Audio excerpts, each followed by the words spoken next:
you think about the models today, you can actually start with the creative. Versus what? A strategist sitting for 8 weeks, writing a brief and then handing it to the creative. It's so slow, it's so subjective. And that's beautiful for Don Draper when we had television. We are not living in that world. We've used working media to hide bad creative, and that is hurting the biggest brands in the world. Welcome, cheers. Thank you, cheers. You know, you're the first person that I've had on What's a Tea that actually drinks tea. I love it. So thank you. Thank you for being here. So let's jump in. Please. Mid-funnel. Yes. You are very passionate about mid-funnel, and I think it is very different than classic corporate marketing. Talk to me about mid-funnel. Yeah, you're right. And even in startup land, and definitely in Fortune 500 land, it's upper funnel, lower funnel. Always. Right? Mid-funnel, look, we're defining it a little bit with this concept of organic social media. And the reason we call it mid-funnel is if you understand what's happening on the 10 platforms that really rule the day of attention today, from LinkedIn to Snapchat, Facebook, TikTok, YouTube Shorts, Threads, is if you go organic and put out meaningful, thoughtful, not spray and pray, not throw against the wall and see what sticks, not even test and learn. When you know who you're trying to reach and you are on a daily basis at scale creating ads for these platforms that you post organically, and then the creative creates the reach if it is relevant. Right. If you understand what I just said, and you can really understand the strategy behind this, when those pieces of creative are finding their audience and doing well, to know what to do lower funnel, bringing that creative down for performance. Right. Or taking it up funnel, which is literally taking that creative and going upper funnel, or using that success to be a brief to campaign, we think is the logical first step of marketing in a 2026 world, which is very different than brief and creative campaign idea and push down. Completely. And that's where we're at. And we think it's pretty obvious. We've been able to show some of the best performance marketers in the world that this can outperform. And we've definitely been able to show classic Mad Men era guessing campaign work marketers that if you put all your ideas to work here, you're gonna be much better up here and save a lot of money, and most of all, save a lot of money on working media dollars. Well, and I think for me, that was what kind of just was the mind-blowing concept, right? Because you can say like, okay, mid-funnel, and you get the, the creator's world and going down funnel, but going up funnel. That is what I think is so profound, because you're basically defining that you're having the audience define the brand that you put forward. You'll appreciate this. You're using the clarity of the validation from the audience. If you and I did this, yes, we came up with the minute 37-second video that we put in social. True. We defined it. Yes. We're getting real measurement. Got it? That's what it is. Got yes, it? Yes. And so, yeah, I mean, look, we're a very big Super Bowl agency. VaynerMedia has made more Super Bowl spots than almost every other agency over the last 10 years. We love upper funnel when we're not wasting money. We think Super Bowl's that.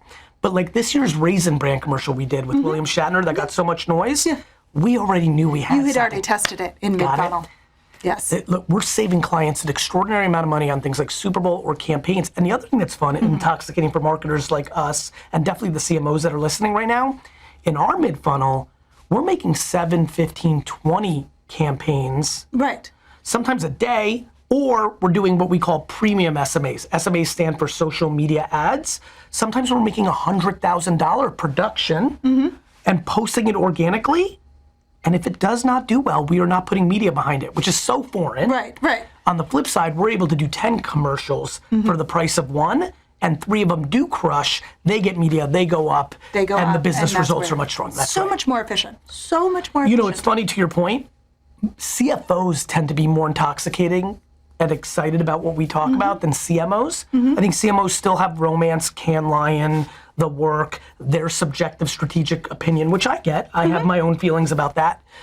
But CFOs really see it because, again, I'm gonna say it again, not wasting very substantial working media dollars, amplifying a campaign that had no chance out the gate is the bane of the CFO and the board's existence. Right, because then you get back its reach or its engagement, and those metrics don't mean anything to a CFO. Especially when they're media reach and got it? Like, they're not dumb. Right. They know you paid for the awareness. We get in this industry into media metrics that cloud the truth. We've used working media to hide bad creative.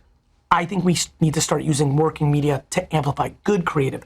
Good defined by the relevance that it had to achieve the organic views, not the opinions and surveys. So you talked about in that mid-funnel, it's intentional. It's not just a spray and pray. It's like actual intentional work that you're doing in mid-funnel. How do you, to a CMO, like, what would you say, how would they go about creating content for that mid-funnel? It's a great question. So first of all, the way we like to do it is we think brands need to market to many more consumer segmentations. Okay. We think Say more. We think the number one way to grow a business, B2B or B2C, is to be more relevant to more different customers so they consider to buy you. Makes sense, right? Yeah. You're expanding your aperture and yes. But as you know, for us marketers, that starts to, like I'm even getting goosebumps here, it starts to poke at on brand. Oh, I see. Because if I'm trying to make something, like let me use Xbox because I want to give you guys flowers. If I'm trying to sell an Xbox to a 49-year-old mom to buy it for her son in Arkansas, that's going to be different creative than I have to make for an 18-year-old Miami. My 15-year-old street. son. Yes. The end. Yeah.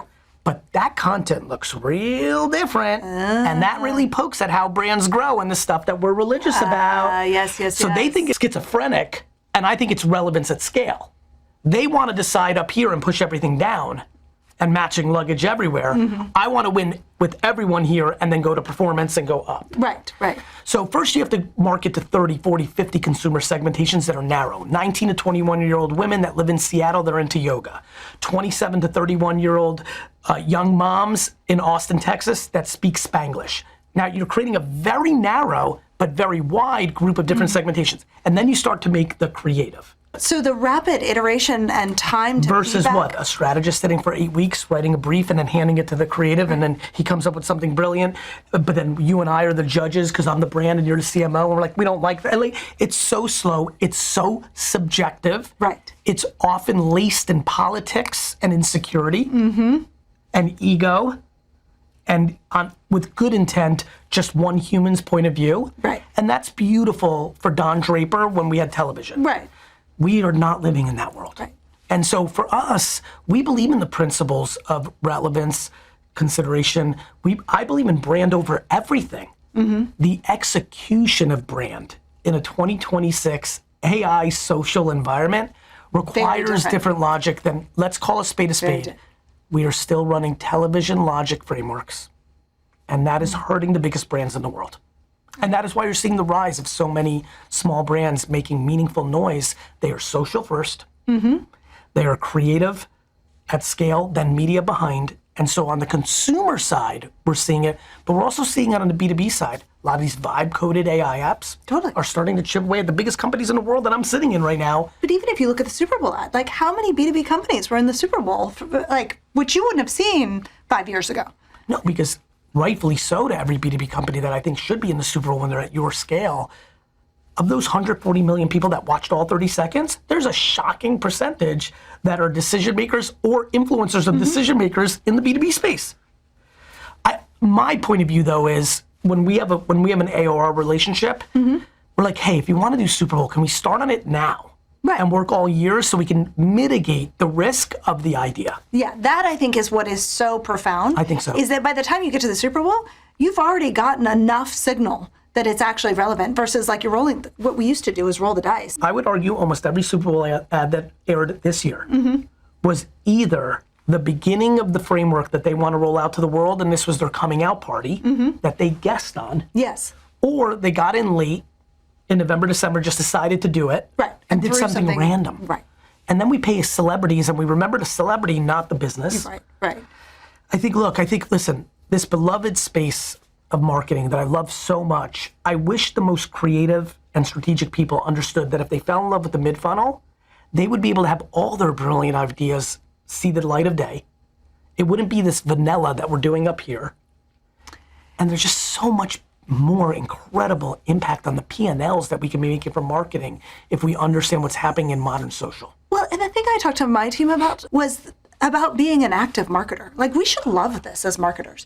Because if you think about what that sort of like, you brief, then you wait, then you iterate, then you come up with concepts, and then you throw them against the wall, see what sticks. You're a very passive participant in that whole... It's expensive. Very expensive. It's slow. Right. And it's what I call vanilla Frankenstein.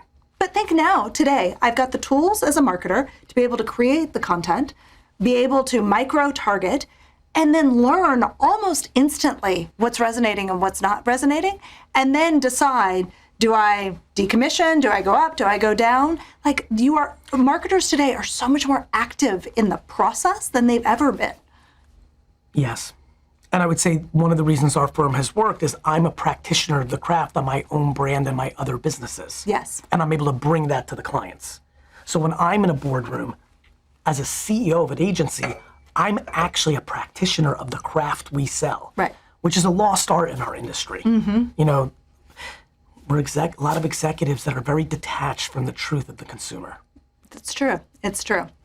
And by the way, that doesn't mean they can't come up with a great idea. I'm just asking those people to spend less on the execution of that idea in the mid-funnel, get the quant and qual validation that allows you to iterate or run with it or dismiss it. I love that. I think this is one of the most exciting, as a marketer, I get really excited about this. I do too. It requires humility. Okay. It gets real humbling. You know, we do this for a living. We've done it a long time. Yeah, We got fancy. And I'm like, this is going to, I mean, for me especially, because I'm very out and about, and we put out stuff, and sometimes it doesn't work. And that's okay. For me, it's that level of creativity and science, I think I'm glad to see your reaction. I think it's intoxicating. I actually think a lot of great marketers are so suppressed and aren't getting their great ideas out. I think this is liberating, but it's merit-based.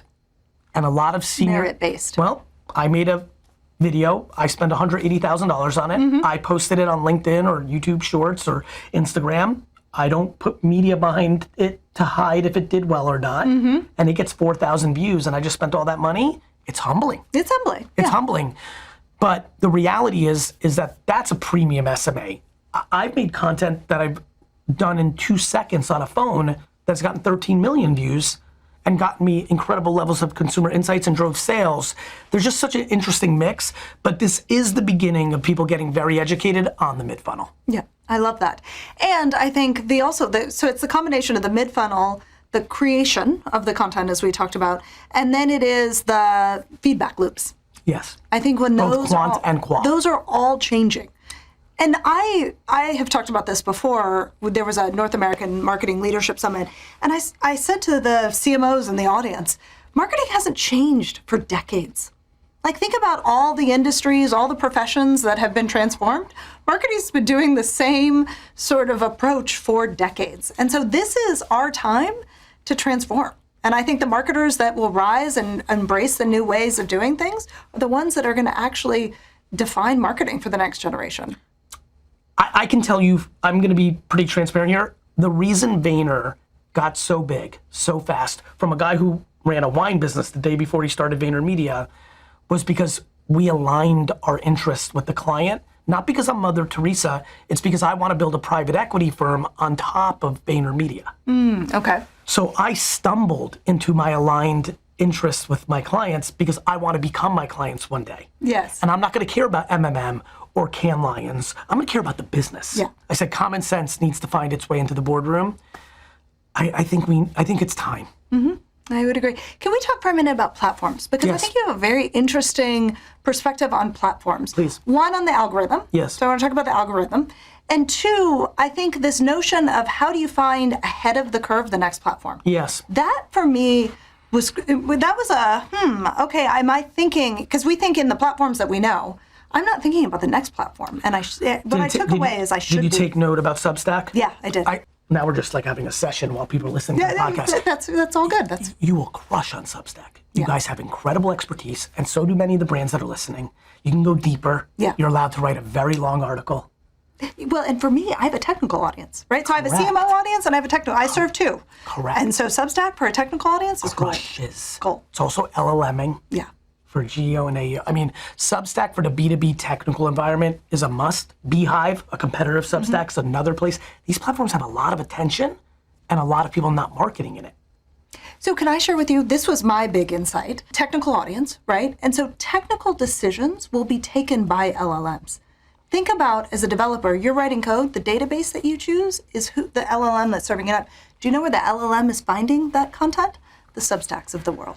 So you're actually like, that's a whole different... The fact that, this is profound actually, the fact that doing proper, most meaningful marketing in 2026, which is very clearly social creative at scale, also is starting to bulletproof you or giving you expansion. Right. In the battleground of 2028 and 2029 agentic AI agents. The LLMs.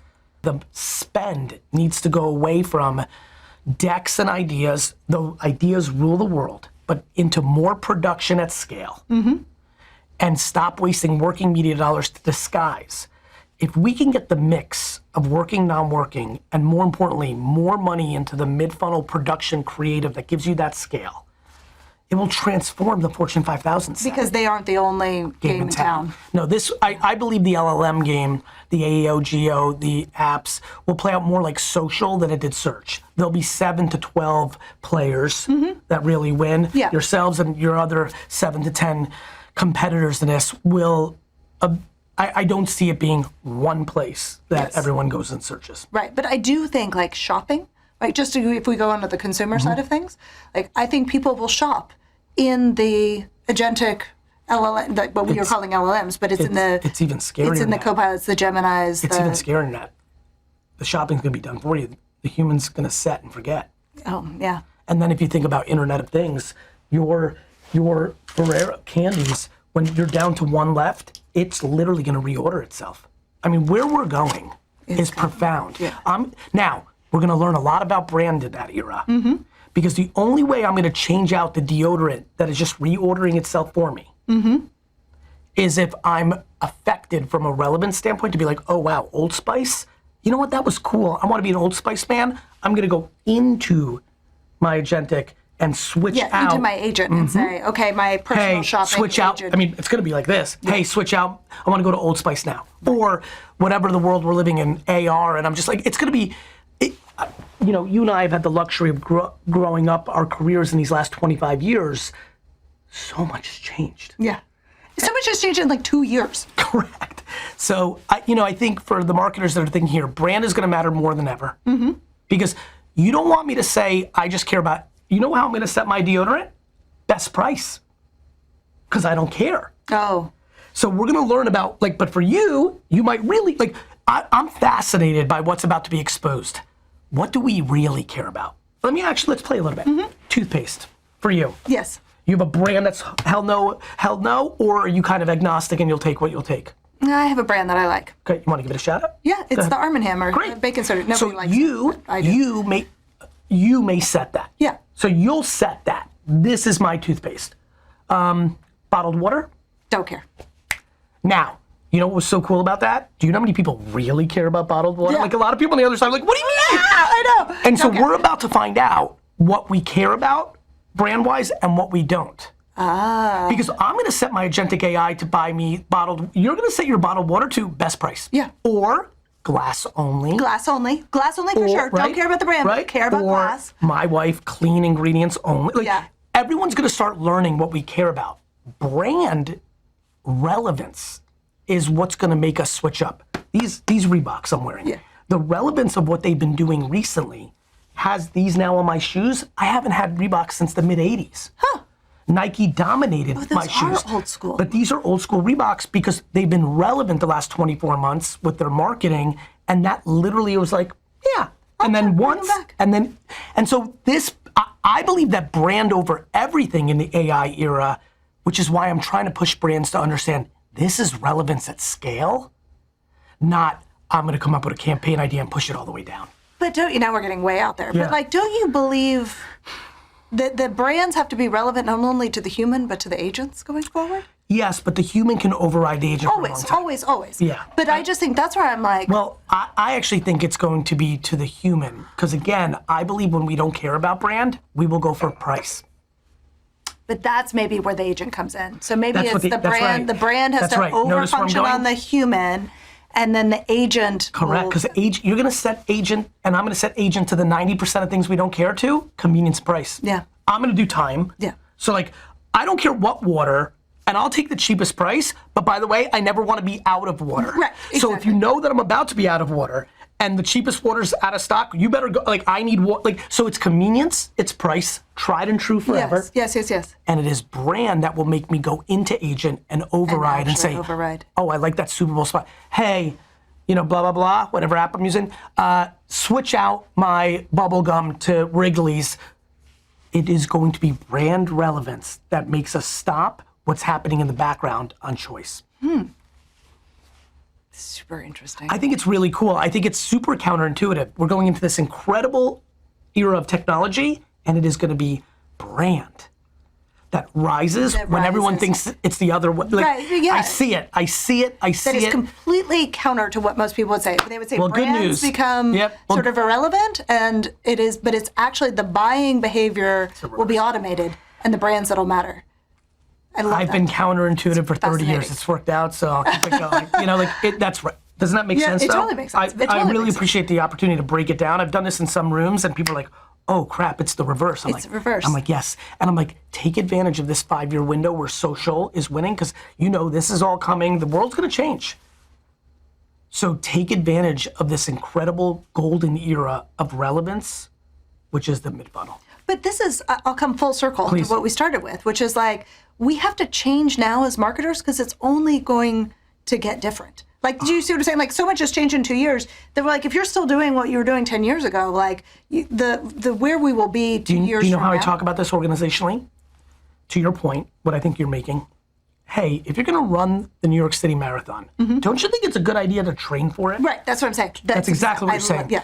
Start getting some Start things now. right, because what you're about to encounter in 3 years, Is- if you miss this whole era, Right. There's no dead. way. There's Dead no on way you arrival. can compete. That's right. I love it. Gary, thank you. This was awesome.